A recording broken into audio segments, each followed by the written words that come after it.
মফস্বল থেকে এসে একটা শহরে আমি নিজের মতো জায়গা পেয়েছিলাম। সে আমাকে যৌবন থেকে চেনে।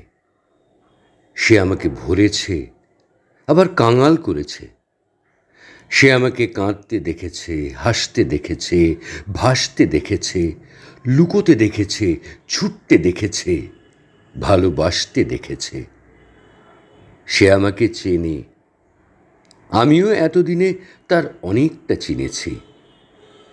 মধ্যরাতে ঘুমের মধ্যে কখনো বাজে ট্রামের ঘণ্টি, টানা রিকশার টুংটাং, হলুদ অ্যাম্বাসেডরের হর্ন, বাজে তালপাতার ভেঁপু, ট্রেনের হুইসল।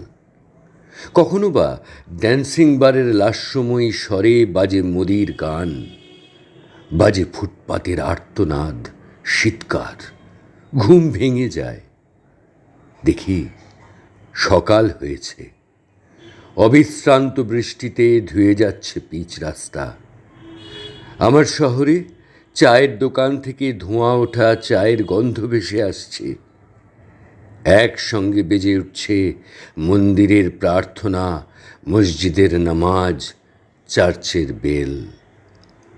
বারান্দায় রাখা মোবাইলের উপর ছিটকে এসে পড়ছে খবরের কাগজ। এই আমার শহর কলকাতা, আজও।